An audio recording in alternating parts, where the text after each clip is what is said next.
Next up under BPLO account is the setting up of libraries. So under sa libraries, we have the application, business location, payment and loadable forms, barangay clearance profile, and the data reference for working permit. Right, isa-isahin natin. First is the application. Dito nakalagay yung payment mode, which are the annual, biannual, and quarterly. Then the business retirement reason. Ano ba yung mga reason bakit mag-retire ng barangay clearance si client? The next is the business. So dito sa business data, this is very important na makabisado natin itong business data. Dito magsiset up tayo ng mga documentary requirements. The requirements needed in order to secure a business permit. Example, cedula, DTI, SEC, CDA registration. Then, kapag may sinet up naman si LGU na barangay clearance, make sure na hindi siya naka-required. Ayan. Dapat naka-uncheck yung uploading of scanned copy of document is required just like this. Kasi kapag integrated yung barangay clearance ni LGU, sabay niya makuha yung barangay clearance at business permit at the end of the process. Next, the chart of account. So usually, ginagamit ito ng mga malalaking LGU like cities and or malalaking munisipyo. Type of charges. So usually, we have 2 to 3 type of charges. Those are the business tax, regulatory fees, and the barangay clearance fee. Ngayon, kapag si LGU, meron pa siyang tinatawag na other charges, so pwede rin natin siyang iset up. And by the way, sa ating system, hindi tayo pwede mag-delete. We can only have the status active or inactive, or pwede naman natin siyang i-update. Yan. Next is the tax fees and other charges. Ito yung mga pangalan pa lang ng mga fees na sisingilin natin. Take note, pangalan pa lang to. Wala pa tayong sineset up na amount. Sa pag-set up ng amount, mamaya yun, isa-set up natin yun under the P6 subclass. Ngayon, example, kay business tax. Ayan. Ito yung mga example ng mga tax fees and other charges. Business tax, then yung under sa regulatory fees are these sanitary, laboratory, zoning, etc. Yung mga garbage collection fee. Sa regulatory fees yan siya. Example kay business tax, update details lang natin. Yan, description business tax, type of charges, dapat business tax din. Ayan, amount limit. Dapat ba tayong maglagay ng amount limit?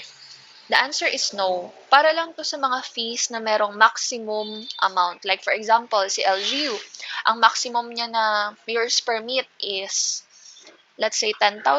So, maglagay ka dyan na amount limit na 10,000. Pero sa business tax, dapat walang amount limit.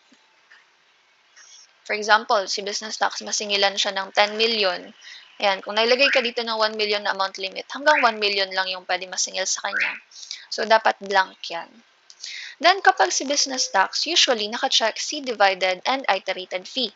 Ano ba yan sila? Divided fee, naka-base sa payment schedule. Quarterly and semi-annual, si iterated fee naman, it will be charged through the number of times. For example, meron kang dalawang line of business. So, si business tax will be multiplied by 2. And kung si common fee, dapat hindi ito naka-check kapag business tax kasi ang common fee is common to all line of businesses. Example nito is secretary fee na tag 50 pesos. Yun. Then ito, interest and surcharge. Dapat naka-check ito kasi para lalabas yung penalty kapag after na siya ng due date. So kapag si business tax, dapat naka-check itong with interest and with surcharge as well as yung default. Then ito namang fire safety inspection fee.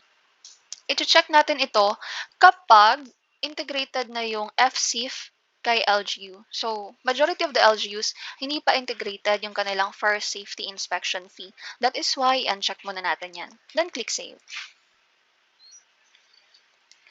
Ayan. So, next example naman natin. For example, si Mayor's Permit Fee. Ayan. Patulayan. Mayor's Permit Fee. For example, meron siyang amount limit na 10,000. So, ilalagay natin 10,000. Ang ibig sabihin nito, kapag sinet up natin siya sa P6 subclass na yung years permit fee is naka-base sa gross, tapos umabot for example ng 15,000 yung kanyang mayor's permit fee, ibabangga niya dito sa amount limit. So, ma-recognize ng system na ito si mayor's permit fee, dapat 10K lang ito. So, instead of 15K, 10K lang yung masisingilan sa kanya. Ito naman, Kapag hindi naka-check yung isang iterated fee, meaning kapag si mayor's permit fee, hindi siya i-charge through the number of line of businesses, pwedeng i-choose yung highest amount. Ayan. Then, pwede rin yung i-choose yung highest amount or add amount or rate. So, medyo hindi na ito ginagamit yung add amount or rate. Depende sa LGU. Depende kasi ito sa kanilang local revenue code. Pero usually, si mayor's permit fee is iterated fee. Ayan. Then, depende kay LGU, pero may mga LGU na merong interest and surcharge si mayor's permit fee. Pero kadalasan, wala. Si business tax lang yung meron. Then, click save. Alright, so okay na tayo. Ngayon naman, example natin ng isang common na regulatory fee. Ayan. For example, tong si sanitary fee. Click natin, update details. Ngayon, i-blank lang natin yung amount limit. For example, itong si sanitary fee, common fee siya, di ba? Ibig sabihin ng common fee, common to all line of business. Sanitary, parang di ata siya common. Example lang, common siya to all line of business. Nakalagay sa local revenue code na lang. Ang mga common na mga fees are secretary fee, mga maliliit lang to, like mga 50, 100, 200, mga ganun lang na fees. Then, since hindi natin chinek yung iterated fee, pwede natin i-click yung choose the highest amount dito. Pero kung same lang naman sila, pwede ring not applicable kasi common fee nga siya, di ba? Click save. Ngayon, kapag sinet natin as common fee, merong lalabas dito na set charges. Click natin yan. Ayan. Dito sa pag-set ng charges sa common fee, kapag magsaset tayo via TFO or tax fees and other charges, meaning to say it will be reflected to all line of business. Sa lahat ng P6 subclass, marereflect kung ano yung isa-set up natin dito. Check natin ano yung na-set up dito. Ayan. Ayan. Ito is a great example of a common fee. Constant lang siya na 300. Then, yung effectivity date is kung ano yung effectivity ng kanilang local revenue code na kung saan nakalagay na sisingilin itong fee na ito. Under the library's business data is also the setting up of interest and surcharge. So, dito, i-update natin yung interest and surcharge. Nakabase ito sa local revenue code ng isang LGU. So, this is an example on how you're going to set it up.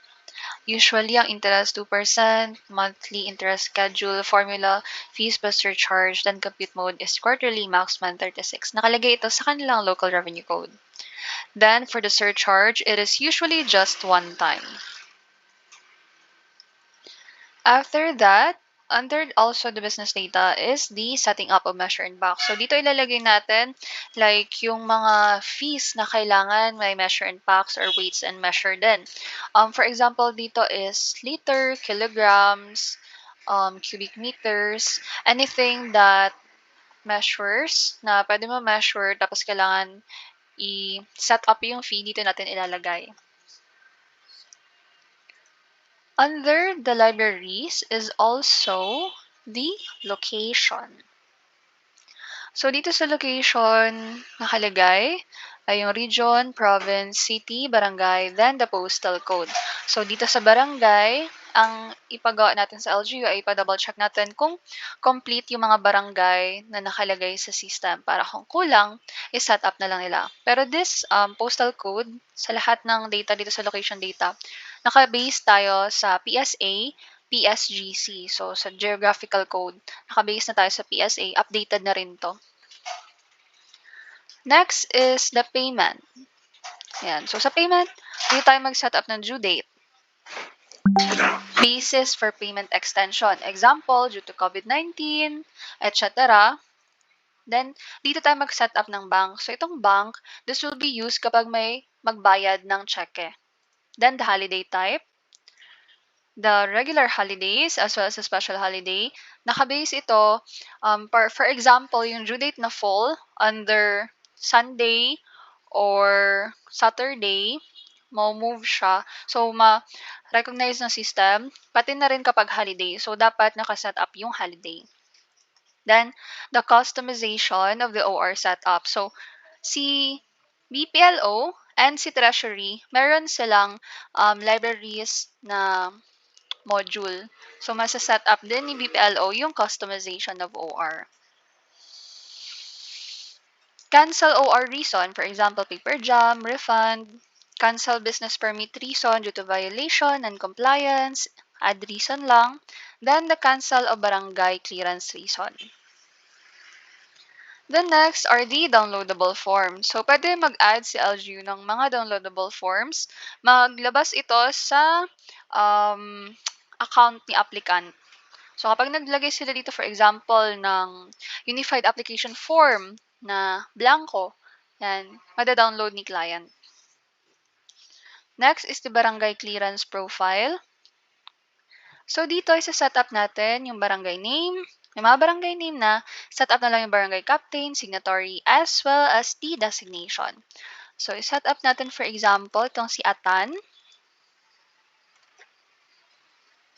Ayan. So, update lang yung barangay logo. Dapat PNG or JPEG file. Then, yung captain name. Then, the signatory. Ayan. After that, last but not the least is the working permit module. So, i-discuss ko ito at some other time para specifically for working permit lang siya. So, this is another module na in-offer natin sa ELGU IBPLS because we have business permit, barangay clearance, working permit, building permit, and certificate of occupancy. I will make a separate video for the working permit. So, that's it for the libraries.